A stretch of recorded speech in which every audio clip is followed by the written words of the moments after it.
Good morning, dear brothers and sisters. Welcome to the celebration of the Holy Sacrifice of the Mass, this fifth Sunday of Lent. Let us please include in our prayers the following intentions.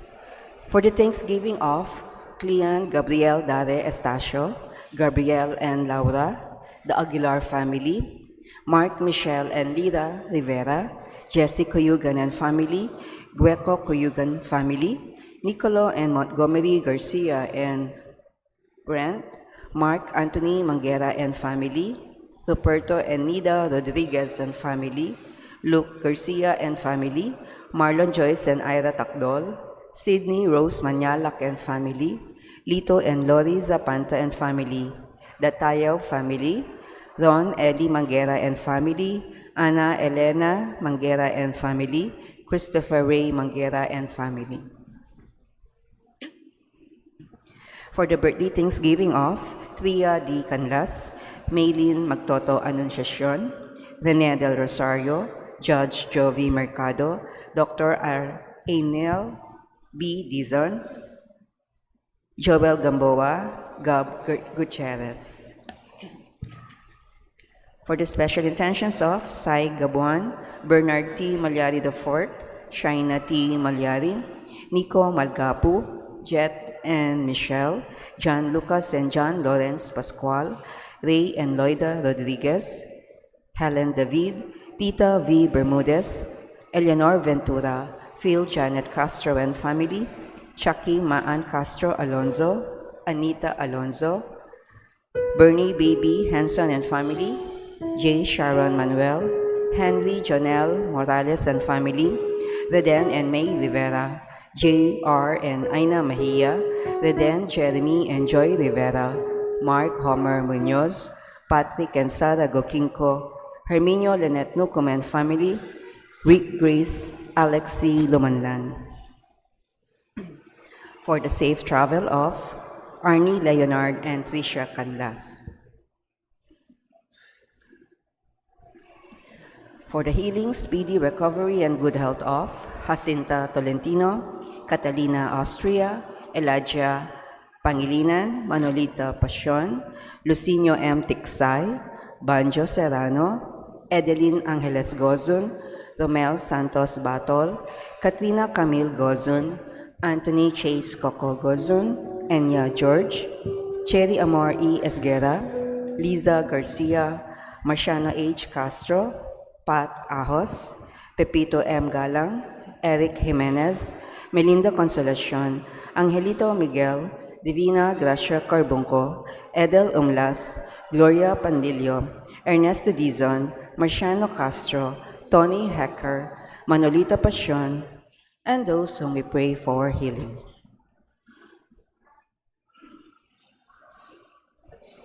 Let us also pray for the eternal repose of the souls of Isabelo and Edwin Herda, Lucas and Marina Cunanan, Elijah Pangilinan, Presencia Gamboa, Nestor and Edna Mendoza, Arturo S. Manyalak, Lolita M. Manyalak, Mara Clara Castro, Monico Macabali, Romeo Manalang, Angelito Miranda, Delia Tamondong Foxworth, Rita Kalilong Hurtado, Remedios Saldana Kalilong, Rico S. Kalilong, Maria Teresa Morales, Luciana S. Solalia, Rodale Olea, Faustino Santa Maria Jr., Vicente and Ellen Tantamco, Janemino and Asuncion Umlas, Alex Resurrection, Alejandro Resurrection, Milagros Resurrection, Magno and Francisca Hipolito, Tony Wu, Elena Parico, Justado and Leon Shagadi, Fred and Victor Anastasio Gadi,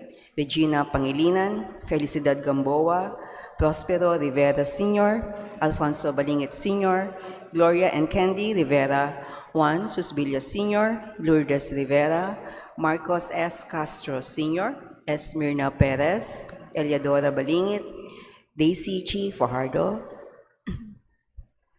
Aurora Beltran, Domingo Chan, Filmer Abrahano, Teresita and Macranita Gopez, Brian Joseph Liwanag, Attorney Adelaido Rivera, Hermenegildo C. San Miguel, Emil Reyes, Carlos Antonio Kerr S. Galang, Edgardo Cruz, Virginia L. Quizon on her death anniversary, Clemente Estacio Sr., Rudy M. Ponce, Celso Obilio, Rosario L. Tapango, Manuel and Victoria Castro, Merly Bonifacio, Merlito Gueco, Andres Gueco Jr., Rodolfo Aquino, Evangeline Aquino, Corsiña Lugtu, Ernesto Cunan, Sergio and Gertrudes Cortez, Ana Mayen Gomez, Manuel and Victoria Castro, Zenaida Singian, Arnold Malyari, Edward Alexander Simatu, Merly Bonifacio, Angela Lamata, Bonifacio Aquino, Lydia Sanggalang, Amancio Sanggalang, Baldomero Gibertas, Nora Gibertas, Napoleon Angeles Sr., Ricardo Angeles Sr., Silverio Claudio Sr., Almarjo Claudio, Hernie Factura, and all the poor souls in purgatory.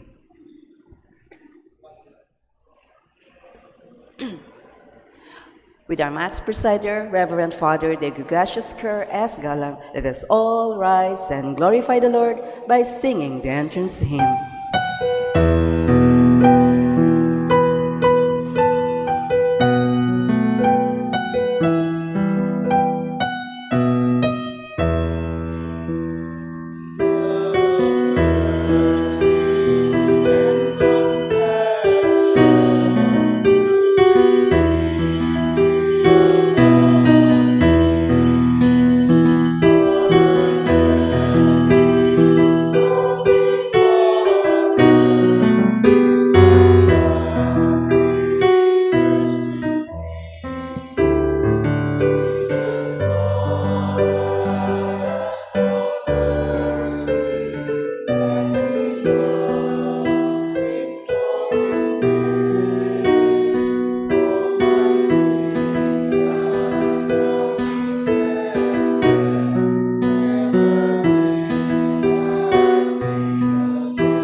In the name of the Father, and of the Son, and of the Holy Spirit.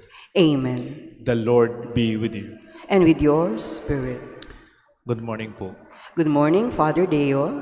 At times we attribute falling as a sign of our limitations and sins. Even the fall of man is attributed to the sin of Adam and Eve. And yet in the gospel today, in the times of Jesus, a wheat falls into the ground and dies. It is only the time that it will bear much fruit. Our own falling, our own mistakes, our own sins, if we are willing to die, to accept in our own limitation, there will be fruits and there will be life after. And for all our fallings and our failures, we ask the Lord to forgive us.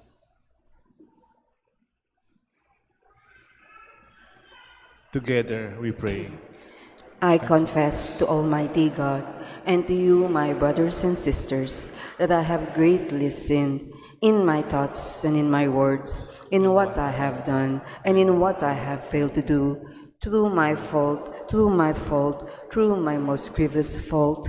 Therefore I ask, Blessed Mary, ever Virgin, all the angels and saints, and you, my brothers and sisters, to pray for me to the Lord our God. May Almighty God have mercy on us, forgive us our sins, and bring us all to everlasting life. Amen.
Let us pray. Remember your prayer. Call to mind your intention in this Mass.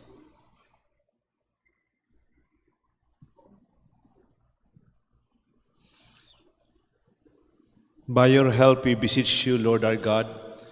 May we walk eagerly in the same charity with which, out of love for this world, your Son handed himself over to death for our salvation. Through our Lord Jesus Christ, your Son, who lives and reigns with you in communion with the Holy Spirit, God, forever and ever. Amen. The Liturgy of the Word. The first reading. After Israel's infidelity to the covenant made at the desert, the prophet Jeremiah looks forward to a new covenant Yahweh will make with his people. This time, God will write his law in the hearts of his people, who will then live in obedience to God's law. A reading from the book of the prophet Jeremiah. The days are coming, says the Lord, when I will make a new covenant with the house of Israel and the house of Judah. It will not be like the covenant I made with their fathers the day I took them by the hand to lead them forth from the land of Egypt. For they broke my covenant, and I had to show myself their master, says the Lord. But this is the covenant that I will make with the house of Israel after those days, says the Lord. I will place my law within them and write it upon their hearts. I will be their God, and they shall be my people. No longer will they have need to teach their friends and relatives how to know the Lord. All, from the least to the greatest, shall know me, says the Lord, for I will forgive their evil doing and remember their sin no more. The word of the Lord. Thanks be to God.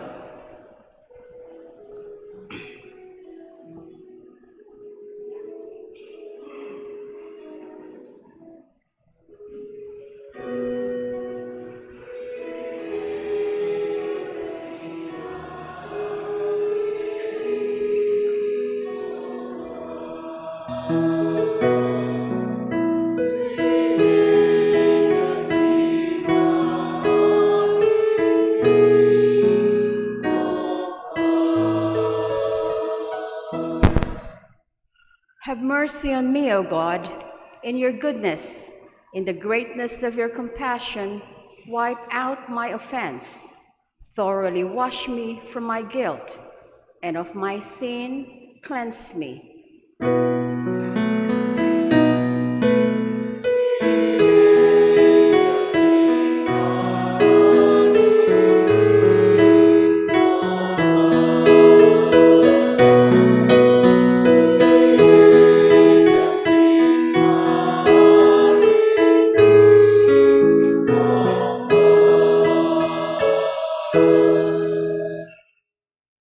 A clean heart create for me, O God, and a steadfast spirit renew within me. Cast me not out from your presence, and your Holy Spirit take not from me.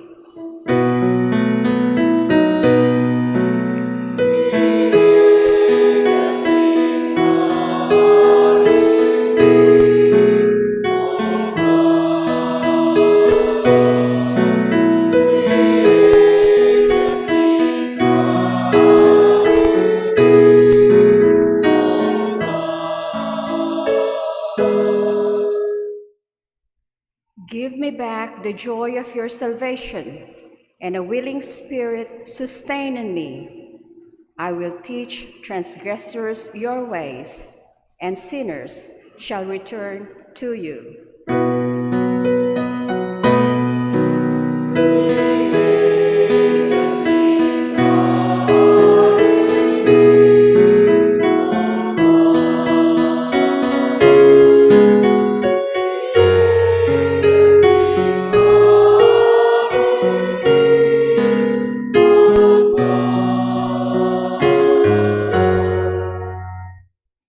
The second reading, Jesus learns obedience to the Father through suffering. In this way, he becomes the source of our salvation. A reading from the letter to the Hebrews. In the days when Christ Jesus was in the flesh, he offered prayers and supplications with loud cries and tears to the one who was able to save him from death, and he was heard because of his reverence. Son though he was, he learned obedience from what he suffered. And when he was made perfect, he became the source of eternal salvation for all who obey him. The word of the Lord. Thanks be to God. Let us honor the Holy Gospel.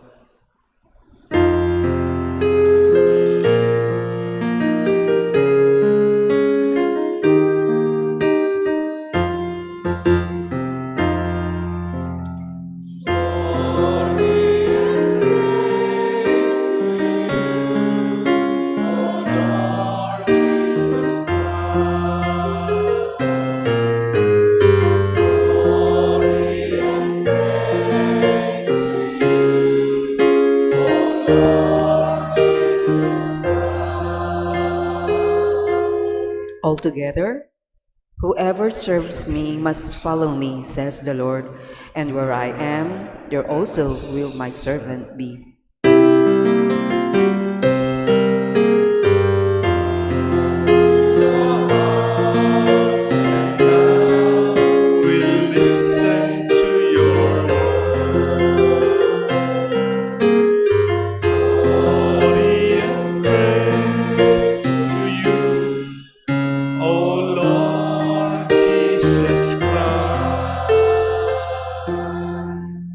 The Lord be with you. And with your spirit. A reading from the Holy Gospel according to St. John. Glory to you, O Lord. Some Greeks who had come to worship at the Passover feast came to Philip, who was from Bethsaida in Galilee, and asked him, "Sir, we would like to see Jesus." Philip went and told Andrew, then Andrew and Philip went and told Jesus. Jesus answered them, "The hour has come for the Son of Man to be glorified.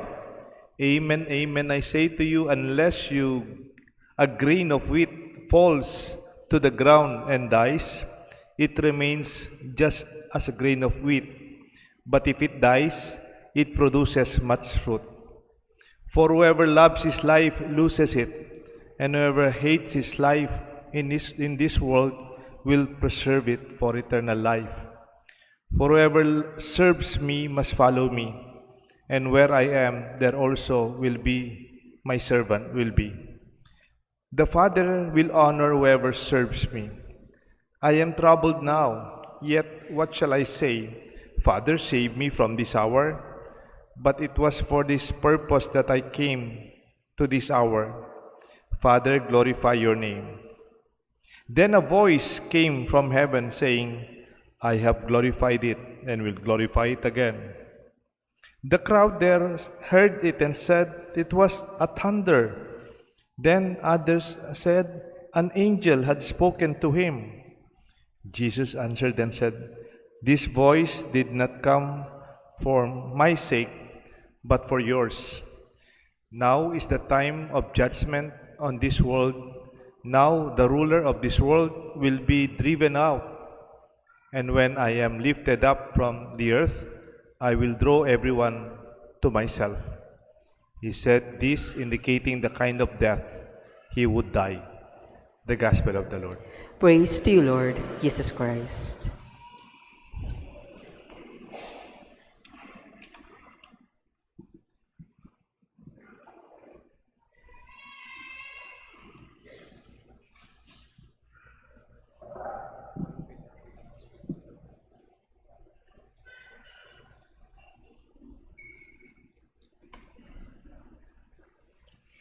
In the name of the Father, the Son, the Holy Spirit.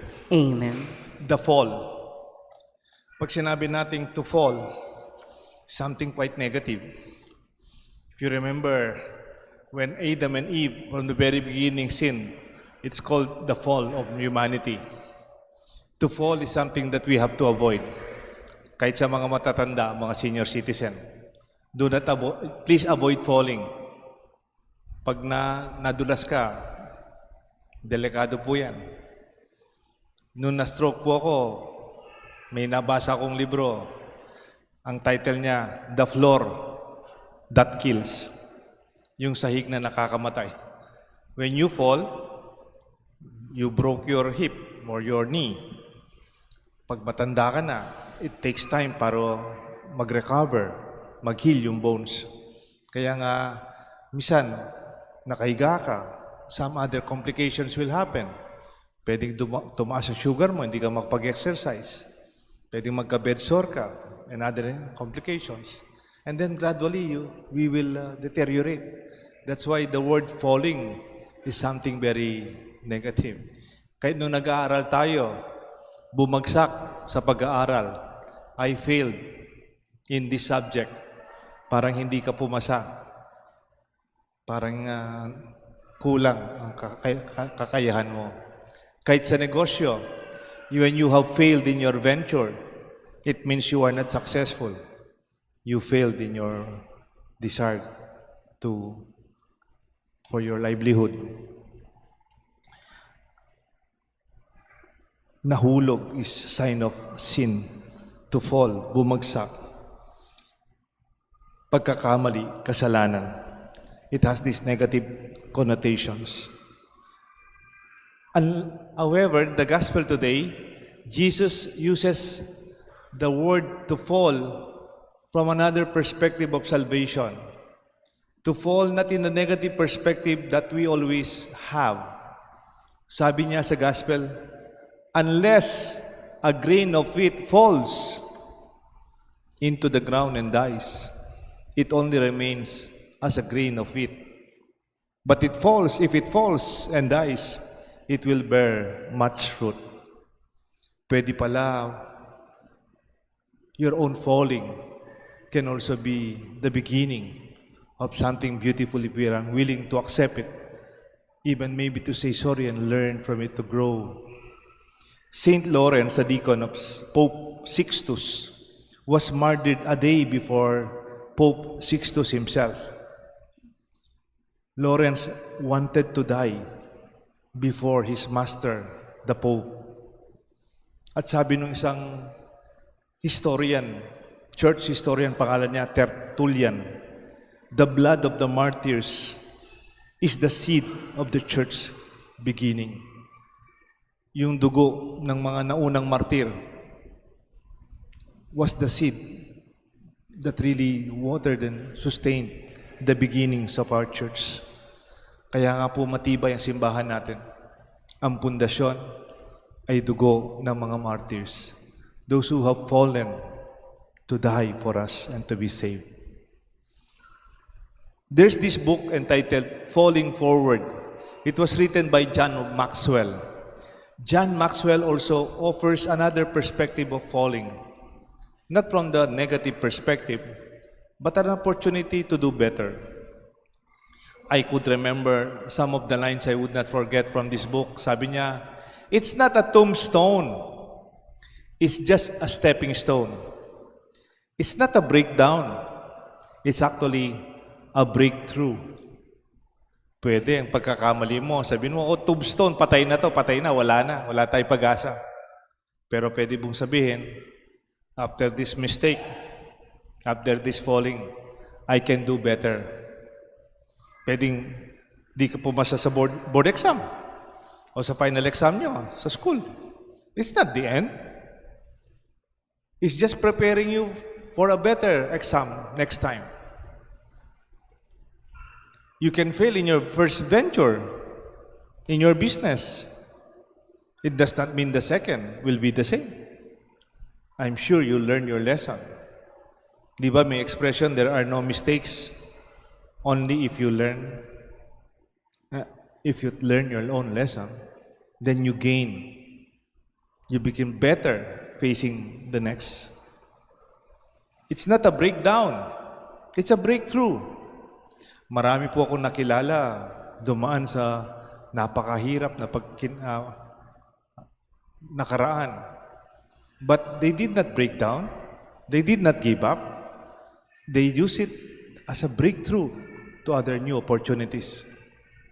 Sabi ni John Maxwell, to fall forward means to embrace and taking the risk and wholeheartedly pursuing something positive. It signifies even when we encounter setbacks while striving for a goal, we use those experiences to learn and to grow. When we pick up ourselves after failure, we emerge stronger this time and more knowledgeable than before. It encourages us not to fear failure, but to see it as a stepping stone towards success. In other words, failure is not an end. It is part of the process of success. And for Jesus to fall like a seed or like a grain of wheat, it is the beginning of new life and fruits that will come. Baka may nagsabi na sa'yo, Father, ako naman I never failed in my life. Baka naman he never failed because he never tried. Kaya nang pala wala siyang pagkakamali. Hindi naman niya sinubukan. He did not take the risk. He wanted to be always safe on the safe side. He did not go from their comfort zone. Kaya pala wala siyang pagkakamali. I am concerned about individuals who have never experienced failure. How can they ever grow or bear fruits or achieve success if they have not faced the challenges and learn from them? Hindi nila hinarap yung kanilang kinakatakutan. Kaya naman pala wala silang pagkakamali. Yung mga mahilig sa basketball, sigurado naman kilala nyo si Michael. That's my Michael. Si Michael Jordan po, kung minsan sabi nila, GOAT, G-O-A-T. Greatest of all athletes of all times. And one time, Michael Jordan, na inahanga ng iba, very successful basketball player, athlete if I may say, he was asked, did you experience failure as a champion player? Sabi niya, well, I missed more than 9,000 shots in my career. I lost almost 300 games. 26 times I've been entrusted to take the game-winning shot and I missed. Yung parang last 2 seconds, binigay sa kanya, lamang ng 2 points. Sinyat, hindi naman daw. Nothing happened, natalo sila. 26 times, alam pa niya. And then he said, I failed over and over again in my life. That is why I succeeded. Naranasan ko maraming pagkakamali. Kaya naging matagumpay ako. Sa mga kabataan, you might want to be successful with your career, your education, your future. If you know somebody who is successful, inaangahan natin sila. Approach them if you may. Ask them, did you ever experience failure in your life? I'm sure they will tell you many things. Because we learn from our mistakes more than our success. Mas marami tayong natututunan sa mga pagkakamali, hindi lang sa mga tamang nagawa. Pag tama na, that's it already. But the learning comes from the most difficult part of accepting our limitations. Another perspective from a priest, a writer, a spiritual guru, his name is Father Richard Rohr. He said one time in his book, baligtad naman, falling upward. Meron bang falling upward? Falling upward offers a new paradigm for understanding one's life's most profound mysteries. How those who have fallen down are often the ones who understand up as the best. We grow spiritually more than learning from our mistakes than by getting it right in the very first time. The disappointments, the challenges of life serve as stepping stones to spiritual fulfillment in the latter half years of your life. When you look back, makikita mo, yung palang pagkakamali ko, yung mga pagkukulang ko, yun yung nagtulak sa akin to understand what it means to go up and to value that dream. Kilala niyo po si J.K. Rowling? Siya po yung author ng series ng Harry Potter na naging movie pa. Napanood pa natin yung mga movies. She was given an honorary doctorate in literature by Harvard University, Harvard. And then of course, kaharap niya lahat, mga doktorado, mga profesor, mga genius ng Harvard in literature, I'm sure. And many other colleges and universities. Pinarangalan po siya. One of the most successful, if not the wealthiest writer today. Dahil sa kanyang mga libro, mga royalties, at saka sa movie. Nung pinarangalan po siya, siyempre, pag pinarangalan ka, dapat ikwento mo yung success mo. Dapat ikwento mo yung mga achievements mo, di ba? Kasi pinaparangalan ka, honorary doctorate degree. Pero you know, her speech, she did not talk about her success. She talked about how she failed and how she never gave up. Ang title ng kanyang speech, The Fringe Benefits of Failure and the Importance of Imagination. She celebrated her own failure.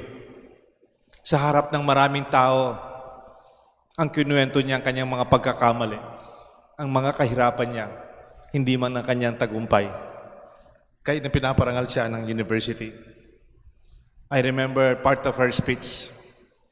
When I was young, sabi niya, I was so delighted to be reading the classics in literature. That's why I told my parents, I want to take up literature in college. Sabi ng mga parents niya, there is no money in literature. Very practical yung mga parents niya. Pag pumasok ka sa literature na ganyan, walang pera dyan, hindi ka kikita dyan, hindi ka yayaman sa literature. But that is my passion. I love reading. I love the classics of the past, sabi niya. Matigas ang ulo niya. She followed her heart. And then I fell in love with the man. And then sabi na naman ng parents niya, do not follow that man. Mukha siyang hindi totoong nagmamahal sa iyo yan. Lulukoyin ka. But again, I followed my heart, sabi niya. And then later on, as I look back, my parents were right. There was a time I was one of the poorest person in London. I had no money to pay the rent of my apartment. And I was a single mother. Iniwanan siya ng kanyang partner. But I never gave up. Bagsak na bagsak ako. Sabi niya, wala na akong pagmamalaki. I was almost naked before people. That is her point, her words. And when I reached my rock bottom, alam niyo po yung rock bottom? Yung rock bottom, gusto sabihin, yung parang sa dagat, yung sagad na pinakamalalim. Kunyari, bumagsak ka dito, tapos bumagsak ka doon. Bumagsak ka pa doon. Tapos bumagsak ka pa doon. Sagad na, wala nang mas malalim pa doon. Ang tawag doon, rock bottom. Kung bumagsak ka, hindi ka lang bumagsak, nakasabit, hindi. Talagang sagad na sagad, pinakamalalim na pagkabagsak. And she said, and I quote her, when you have reached the rock bottom of your life, there is no other way but up. Kung dinatnan mo ng pinakasagad sa buhay mo, wala ka ng ibang pupuntahan, kundi pataas.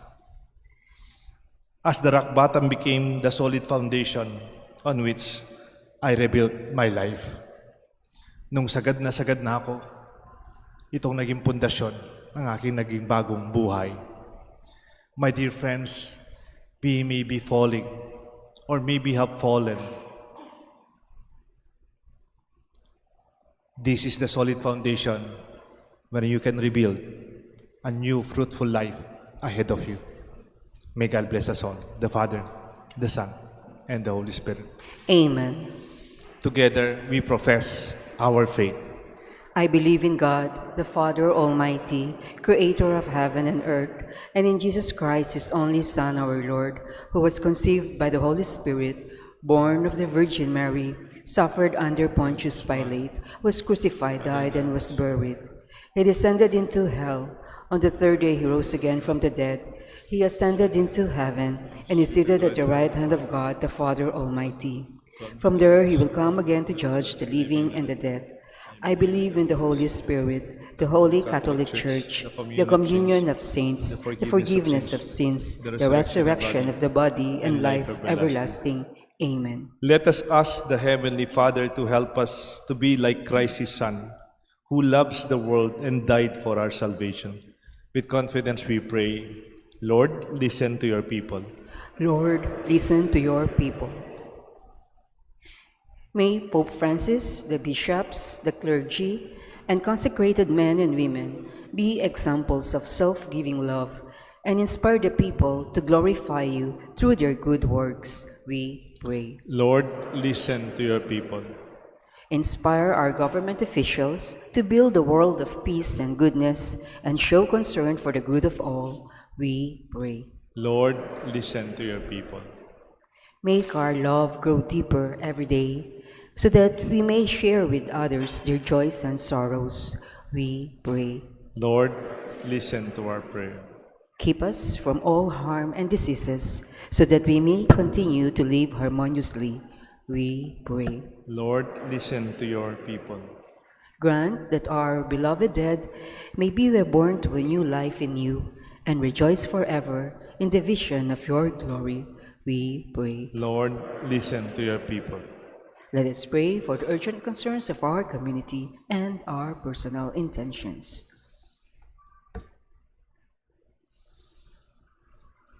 Heavenly Father, listen to the prayers of your children. Help us to be men and women for others, so that we may be worthy of eternal life. We ask this through Christ our Lord. Amen. The Liturgy of the Eucharist.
Pray, my dear friends, that this sacrifice of yours and mine may be made acceptable to God the Almighty Father.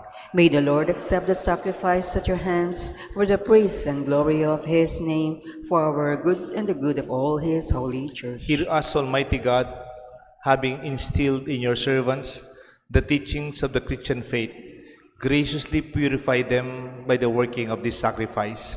We ask this through Christ our Lord. Amen. The Lord be with you. And with your spirit, Lift up your hearts. we lift them up to the Lord. Let us give thanks to the Lord our God. It is right and just. It is truly right and just, our duty, our salvation, always and everywhere, to give you thanks, Lord, Holy Father, Almighty and eternal God, through Christ our Lord. As a true man, he went and wept for Lazarus his friend, and eternal God raised him from the tomb. Just as taking pity of the human race, He leads us by sacred mysteries to new life. Through Him, the host of angels adores your majesty and rejoices in your presence forever. May our voices join with theirs in one chorus of exultant praise as we acclaim.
For those who cannot kneel down, just put your right hand close to your heart.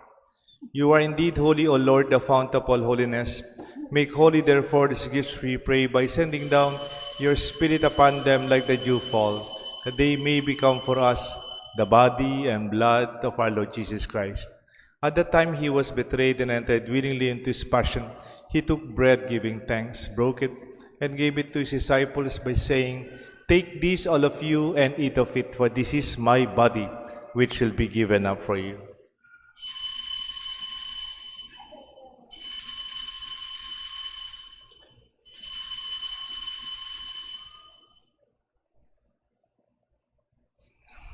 In a similar way, when supper was ended, he took the chalice, once more giving thanks. He gave it to his disciples, saying, "Take this, all of you, and drink from it. For this is the chalice of my blood, and the blood of the new and eternal covenant, which will be poured out for you and for many, for the forgiveness of sins. Do this in memory of me."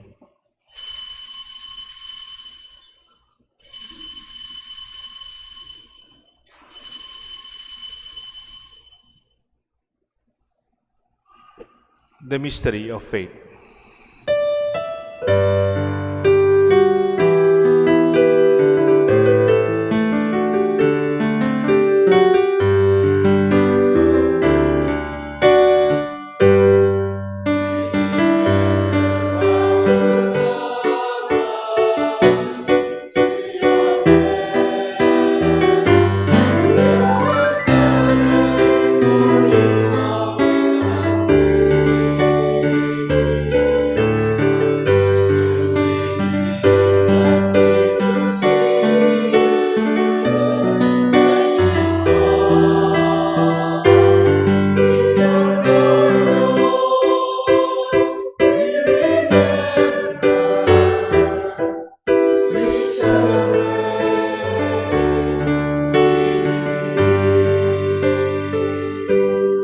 Therefore, as we celebrate the memorial of his death and resurrection, we offer you, Lord, the bread of life and the chalice of salvation, giving thanks that you have held us worthy to be in your presence and minister to you. Humbly we pray that partaking of the body and blood of Christ, we may be gathered into one by the Holy Spirit. Remember, Lord, your church spread throughout the world, and bring her to the fullness of charity, together with Francis, our Pope, Florentino, our Archbishop, and all the priests and our friends who serve in our church, especially those who serve you here in our chapel at St. Joseph Clark. Remember our brothers and our sisters who have fallen asleep in the hope of the resurrection, and those who have died in your mercy. Welcome them into the light of your face. Have mercy on us, we pray, with the Blessed Virgin Mary, Mother of God, Saint Joseph, her spouse, with the blessed apostles and all the saints who have pleased you throughout the ages, we may merit to be co-heirs to eternal life, and may praise and glorify you through your Son, Jesus Christ. Through him, with him, and in him, O God, Almighty Father, the unity of the Holy Spirit, all glory and honor is yours forever and ever.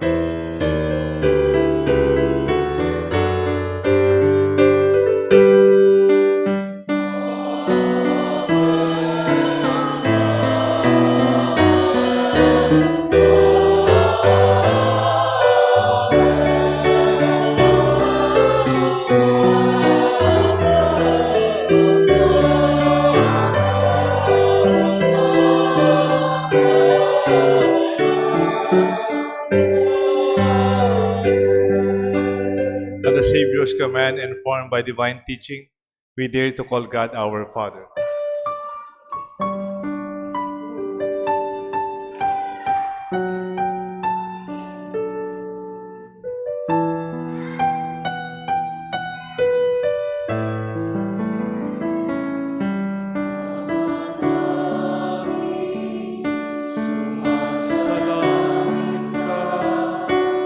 Sambahin ang ngalan mo,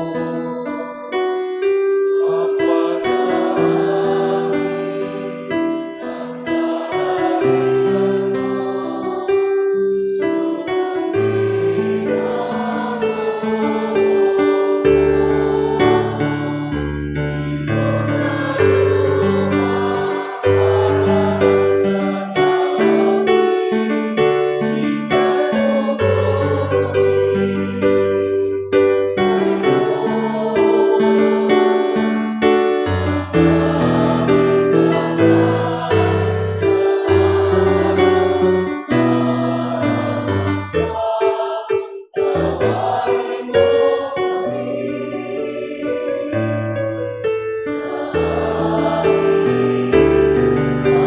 sa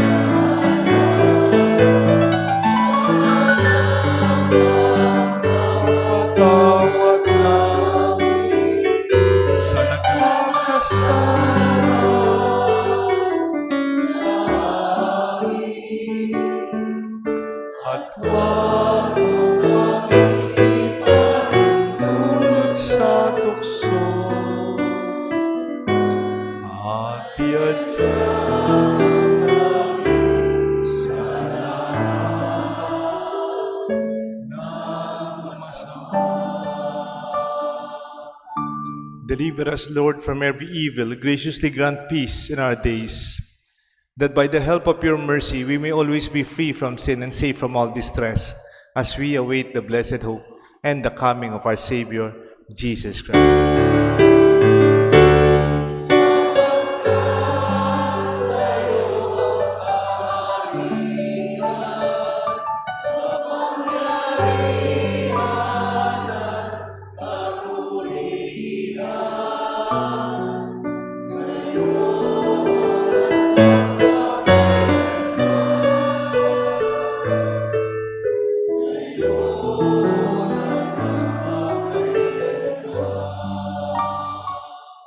Lord Jesus Christ, you said to your apostles, I leave you peace, and my peace I give to you.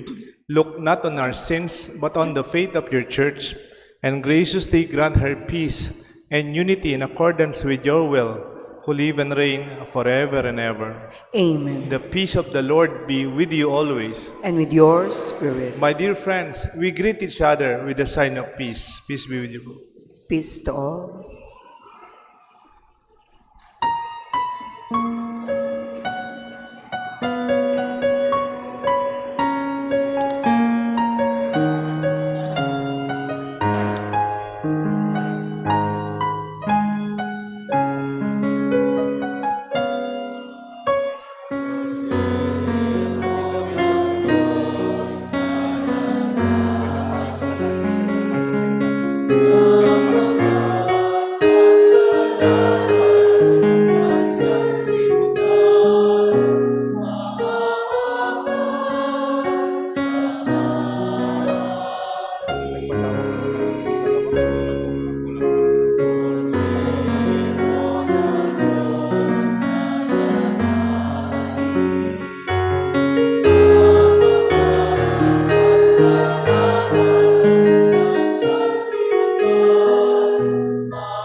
For those who cannot kneel down, kindly put your right hand close to your heart.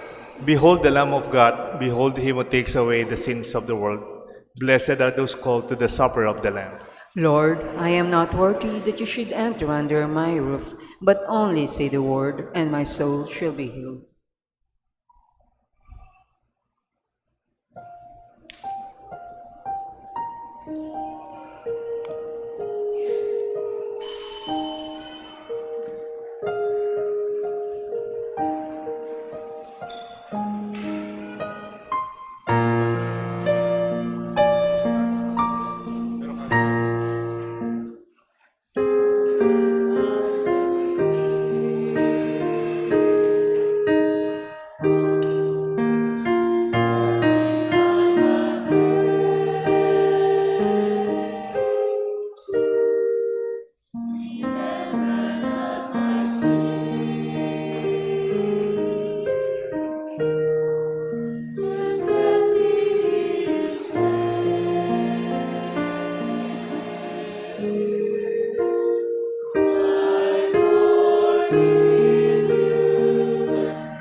Please all rise.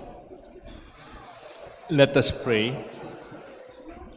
Almighty God, we may be always counted among the members of Christ, whose body and blood we have communion.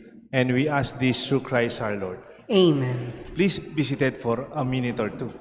On Tuesday, March 19, is the feast day of our chapel, St. Joseph. And we will have a noontime mass dito. So baka you are around by lunchtime, may misa po tayong 12 o'clock. Lalo na yung mga nagtatrabaho dito sa sa Clark. So I will celebrate at 12 noon mass. Simple, quiet feast day. And then on March 23, next Saturday, wala pong misa yung anticipated mass, no? Kahit sa ibang mga parokya. We cannot anticipate Palm Sunday. Kasi the next day, magdala kayo ng pounds. Kung hindi, I ask some people from our parish sa Pampanga, sa Holy Cross, they'll bring some pounds and maybe you can buy some here kung wala rin. So on next Sunday, we will be having our blessing of palms. And then again, on, yung Holy Thursday, mayroon tayong bisita iglesia dito. We will open our chapel for visitations of the Blessed Sacrament for Holy Thursday. Kaya lang mayroon ding rituals yung mga Korean Catholics eh. So natatapos sila mga 6 o'clock. So start tayo mga 6:30 dito. So meron din po tayong visita iglesia around 6:30 dito sa ating chapel of St. Joseph. And then again, Black Saturday, that is March 30, wala na naman po tayong misa. Kasi yung mga misa noon, actually they called Vigil, Easter Vigil. Ginagawa ito sa mga main parish church. We bless the water, our holy water. We bless the fire, the Paschal candle. We will also baptize, adult baptism, and the beginning of Easter, beginning of our celebration of Sundays. Ano po yun? Yung salubong pagkatapos noon, no? Usually sa mga mother parishes. So March 30 wala tayong misa, pero March 31, Easter Sunday, of course, may misa po tayo dito. If you can wear white, better. And then sa Palm Sunday, if you can wear red. Red. Kasi Passion Sunday, you know? Sa parokya namin, ganun din. So we can also wear red from Passion Sunday. Again, ito po yung mga activities natin. Gusto ko lang pong announce sa inyo yung ating dating officer dito, head, si Kuya Bernie Henson. He's already in the United States. And his wife, Ate Baby, will follow soon. Kaya po, we have a new couple who will also lead us. Kuya Phil, tumayo ka na. Kuya Phil and Ate Janet Castro, they will be our new coordinators. Itong dalawang masipag na pamilya. Palakpakan nun at salamat sa inyo. So, they will be taking over the servant leaders of our community. And let us all stand, my dear friends, and receive God's prayer and His blessing. The Lord be with you. And with your spirit. Kindly bow your head and pray for God's blessing. Bless, O Lord, your people who long for the gift of your mercy, and grant that what at your prompting they desire may receive by your generous gift through Christ our Lord. Amen. And may the blessings of Almighty God rest upon you, your family and loved ones, the Father, the Son, and the Holy Spirit. Amen. Like a wheat that falls in the ground and dies and bear much fruit, let our falling be an opportunity to die to ourselves and bear the fruit of God's grace in our life. Our Mass is offered. Thanks be to God.